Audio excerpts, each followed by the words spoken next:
গতকাল থেকে শুরু হয়ে গেছে মাধ্যমিক পরীক্ষা, আজ দ্বিতীয় দিন এবং ইংরেজি পরীক্ষা রয়েছে আজকে। কিন্তু সকাল থেকেই যেটা দেখা যাচ্ছে ঘন কুয়াশার দাপট, যার জেরে কিন্তু ব্যাহত হয়েছে যান চলাচল, ভেসেল পরিষেবা সেখানে বন্ধ এবং সেখানে মৌসুমী দ্বীপ থেকে নৌকা করে পরীক্ষার্থীরা পরীক্ষা কেন্দ্রের দিকে রওনা দিচ্ছে। কুয়াশার মধ্যে নৌকা করে রওনা দিচ্ছে পরীক্ষার্থীরা, সেই ছবি আপনারা দেখতে পাচ্ছেন। ইতিমধ্যেই ঘন কুয়াশার দাপট এবং দৃশ্যমানতা কম থাকায় ব্যাহত যান চলাচল, অন্যদিকে ভেসেল পরিষেবা বন্ধ ছিল এবং সেই রকম এই কুয়াশার মধ্যে কিন্তু নৌকার মধ্যে দিয়েই পরীক্ষার্থীরা পরীক্ষা কেন্দ্রের উদ্দেশ্যে রওনা দিয়েছে। আজ মাধ্যমিকের ইংরেজি পরীক্ষা রয়েছে, দ্বিতীয় ভাষার পরীক্ষা রয়েছে। গতকাল থেকে শুরু হয়ে গেছে মাধ্যমিক পরীক্ষা। কুয়াশার মধ্যে নৌকা করে পরীক্ষা কেন্দ্রে আসছে পরীক্ষার্থীরা। মৌসুমী দ্বীপ থেকে রওনা দিয়েছে পরীক্ষার্থীরা। দেখতে পাচ্ছেন সেই ছবি। কুয়াশার জেরে কোথাও আবার বন্ধ রয়েছে ভেসেল পরিষেবা। সকাল থেকেই যেটা দেখা যাচ্ছে যে ঘন কুয়াশার দাপট, যার জেরে ব্যাহত যান চলাচল, নৌকায় করে পরীক্ষার্থীরা রওনা দিয়েছে।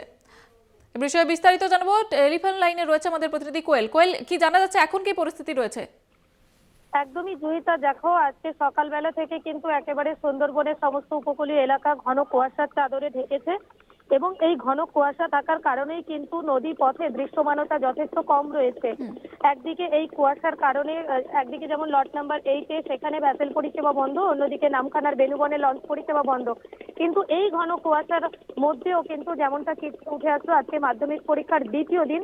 স্বাভাবিকভাবেই কিন্তু মৌসুমী দ্বীপ, প্রত্যন্ত সুন্দরবনের এই মৌসুমী দ্বীপ, সেখানে কোঅপারেটিভ যে হাই স্কুল রয়েছে, সেই কোঅপারেটিভ হাই স্কুলে বর্তমান বছরে মাধ্যমিক পরীক্ষার্থী রয়েছে 140 জন।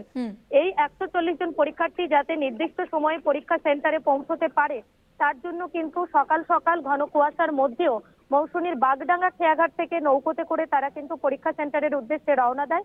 এবং এই মৌসুমী কোঅপারেটিভ স্কুলের যে 140 জন ছাত্রছাত্রী, এদের কিন্তু পরীক্ষা সেন্টার রয়েছে নামখানার Bishwambar high school, Rajnagar Bishwambar high school. এই নামখানার রাজনগর বিশ্বম্বর হাই স্কুলে যেতে দীর্ঘ একটা পথ, মাঝে চিনাই নদী পারাপার।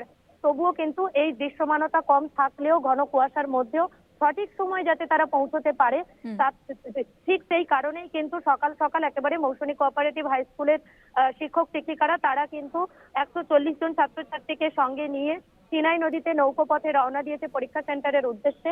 এক্ষেত্রে কিন্তু ছাত্রছাত্রীদের সমস্ত নিরাপত্তার কথা মাথায় রেখে মৌসুমীর বাগডাঙ্গা ঘাটে সেখানে কিন্তু ফ্রেজারগঞ্জ কোস্টাল থানার পক্ষ থেকে, পুলিশ থেকে সিভিক ভলেন্টিয়ার তারা মোতায়েন রয়েছে। অন্যদিকে মৌসুমীর এই চিনাই নদী পেরিয়ে অপর যে প্রান্ত নামখানার দুর্গাপুর খেয়াঘাট, সেখানে নামখানা থানার পক্ষ থেকেও কিন্তু পুলিশ মোতায়েন রয়েছে, যাতে নিরাপত্তার সঙ্গে এই ছাত্রছাত্রীদেরকে নদীপথে পার করিয়ে পরীক্ষা সেন্টারে সঠিক সময় পৌঁছে দেওয়া যায়।